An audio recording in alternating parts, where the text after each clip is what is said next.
कैसे जावेद लड्डू गोपाल को लेकर घूम रहे हैं। जान से मारने की धमकियां मिली थी क्या? हाँ, मुझे जान से मारने की धमकी और मिली। उसके पीछे का रीजन क्या है? मूर्ति पूजते हो, ये ईश्वर नहीं है। तो इसके पीछे की कहानी जानना चाहूंगा, कैसे आपने सब कुछ छोड़ के लड्डू गोपाल। अस्सलाम वालेकुम, वेलकम टू तनवीर रिएक्ट। दोस्तों, आज की वीडियो बहुत इंटरेस्टिंग होने वाली है, क्योंकि आज की वीडियो में मैं आपको दिखाऊंगा कि एक शख्स ने इस्लाम मज़हब को छोड़कर हिंदू मज़हब अपनाया है और फिर उसके साथ क्या हुआ और उसको धमकियां भी मिल रही हैं। फिर डॉक्टर जाकिर नाइक साहब की जवाब सुनते हैं। वीडियो बहुत इंटरेस्टिंग होने वाली है दोस्तों। तो चलिए दोस्तों, वीडियो स्टार्ट करते हैं। जावेद लड्डू गोपाल को लेकर घूम रहे हैं, तो इसके पीछे की कहानी जानना चाहूंगा, कैसे आपने सब कुछ छोड़ के लड्डू गोपाल जी को अपनाया।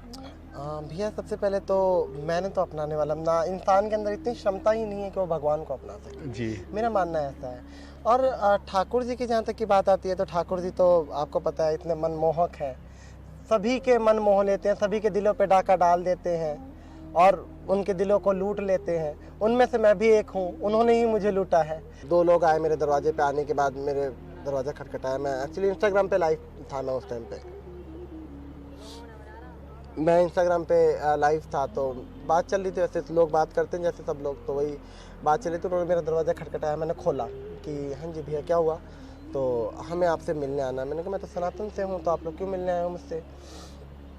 मुझे कह रहे नहीं आपसे मिलना है। तो मैंने कहा बोलो क्या बात है। कह रहे भगवान वो नहीं है जिसको हम बनाते हैं, ऊपर वाला वो है जिसने पूरा चांद और सृष्टि और जिसने पूरा सब कुछ बनाया है। ईश्वर वो है, ईश्वर वो नहीं है। जब मैं जावेद था तो सब कुछ खाया करता था, सब कुछ पिया करता था, मांस मूस सब जितनी भी चीज़ें होती हैं जो खाई जाती हैं इस्लाम में, वो सब चीज़ मैं खाता था। तो इसमें कोई वो झूठ बोलने वाली बात नहीं है। जी बिल्कुल। तो और दूसरी बात, जब प्रभु से प्रेम होता है तो धीरे धीरे अपने आप छूट जाती है। और ये उसके बाद से अब तो देखने का भी मन नहीं करता कि हाँ आपने तो भैंसा खा रखा है, ये खा रखा है, गाँव खा रखा है, वो खा रखा है। मैं उनसे ये भी बोलूँगा, मेरे लिए अब हाँ, मुर्गा खाने वाला भी वैसा ही है, क्योंकि जान सबके अंदर होता है। चाहे वो तुम बकरे को काटते हो, चाहे वो मुर्गा काटते हो, चाहे वो भैंसा काटते हो, मेरे ख्याल मांस खाने वाला बंदा पाप का वो भी भागीदारी है। इस्लाम में हर गुनाह माफ है, लेकिन शिर्क की माफी क्यों नहीं है?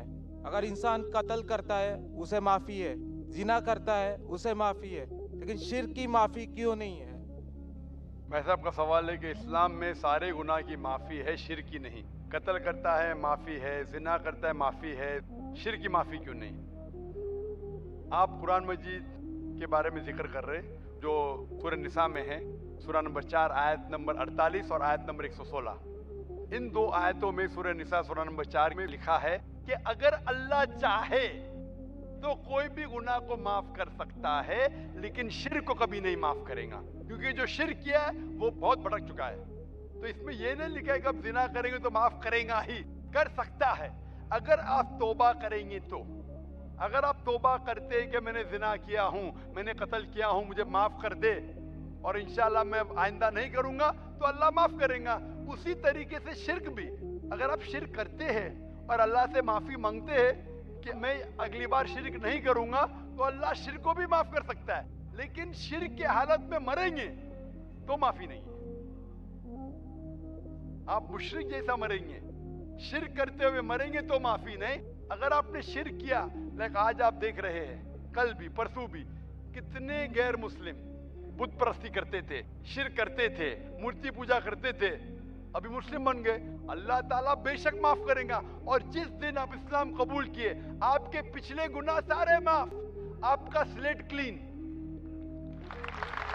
मैं माशाल्लाह अभी 46 साल का हूं, अच्छे काम करता हूं, इंसान हूं, गलतियां भी करता हूं। आप अगर इस्लाम कबूल करे, आपका स्लेट क्लीन। मेरे तो स्लेट में तो काफी चीज ऊपर नीचे है। अगर आप इस्लाम कबूल करें तो अल्लाह के रसूल फरमाते आपके सारे गुनाह माफ, स्लेट इज क्लीन। तो आप एक साफ सुथरे मुसलमान बनते, इसके बाद हिसाब किताब शुरू होगा। तो अगर आप मूर्ति पूजा करते थे, नहीं करेंगे तो क्यों माफी नहीं? सबसे बड़ा गुनाह है, क्योंकि अगर आप जिना करते गलत है, आप रेप करते गलत है, लेकिन आप उस इंसान को चोट पहुंचा रहे।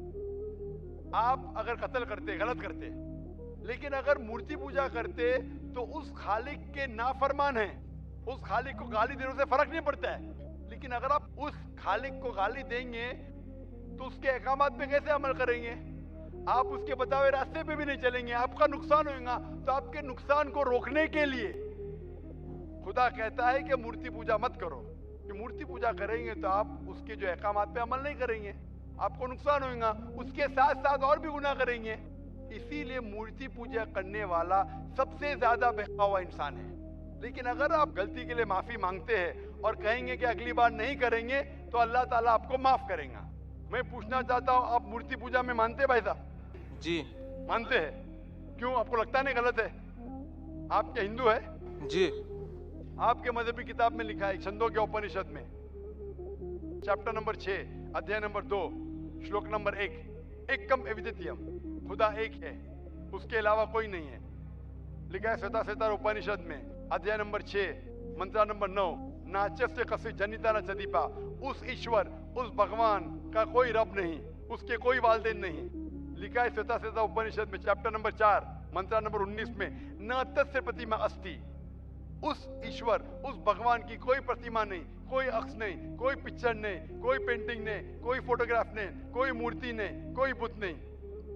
लिखा है यजुर्वेद में चैप्टर नंबर 32 वर्ष नंबर 3 में मंत्र नंबर 3 में, न तस्य प्रतिमा अस्ति, उस ईश्वर, उस भगवान की कोई प्रतिमा नहीं, कोई अक्ष नहीं, कोई पिक्चर नहीं, कोई पेंटिंग नहीं, कोई फोटोग्राफ नहीं, कोई बुत नहीं, कोई मूर्ति नहीं। तो साफ तौर पे कई जगह आप हिंदू की मजहबी किताब में लिखा है कि मूर्ति पूजा गलत है, तो क्यों आप मूर्ति पूजा करते हैं भाई साहब?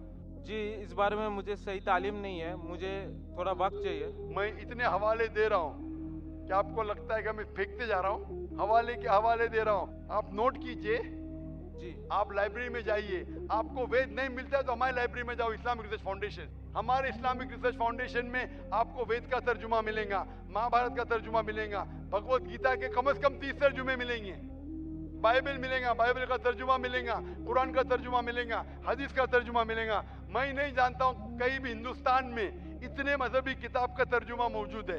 इस्लामिक रिसर्च फाउंडेशन में फ्री लाइब्रेरी, एयर कंडीशन में बैठो, फ्री पढ़ो,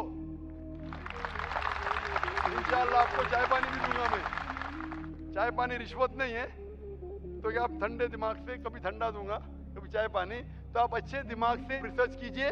हमारे पास कंप्यूटर सॉफ्टवेयर है, आप क्या जानना चाहते हैं वेद के ऊपर बटन दबाओ, मिलेगा आपको। किधर लिखा है मूर्ति पूजा हराम है? बटन दबाओ, कंप्यूटर में निकलेगा बाहर। वेद के कंप्यूटर सॉफ्टवेयर है, बाइबल के कंप्यूटर सॉफ्टवेयर है, कुरान के कंप्यूटर सॉफ्टवेयर है, हदीस के। तो मैं आपसे दरखास्त करता हूं कि आप रिसर्च कीजिए कि खुदा एक है, रिसर्च कीजिए कि मूर्ति पूजा गलत है, रिसर्च कीजिए कि आखिरी पैगंबर मोहम्मद सल्लल्लाहु अलैहि वसल्लम है। और मैं दुआ करता हूं कि आपको हक जल्दी मिलेंगे ताकि आप इस दुनिया और आखिरत में सफलता पाए। शुक्रिया। दोस्तों ये थी आज की वीडियो। उम्मीद करता हूँ कि वीडियो आपको बहुत अच्छी लगी होगी। नई वीडियो के लिए मैं दोबारा हाजिर होऊंगा। दुआओं में याद रखिएगा। अल्लाह हाफिज़।